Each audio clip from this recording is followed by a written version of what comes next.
اگه بهت بگم که بدن مکس تو بیمارستانه اما خودش هنوزم دست وکنا زندانیه چی؟ آخر فصل 4 مکس 1 دقیقه میمیره و این 4مین قتل وکنا رو کاملش میکنه و همین باعث میشه که دنیای وارونه شروع کنه به شکستن مرزها و وارد دنیای واقعی بشه. الون میاد و مکس رو به موقع نجاتش میده.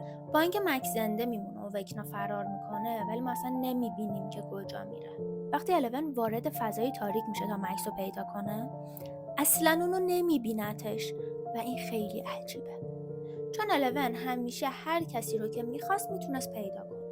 حتی مادرش رو هم تو فصل 2 همینجوری پیدا کرد. تنها کسی رو که هیچ وقت نتونستش اینجوری پیدا کنه وکنا بود و حالا مکس دقیقاً به همین شکل ناپدید شده. تمام اینا ما رو به یه نتیجه میرسونه.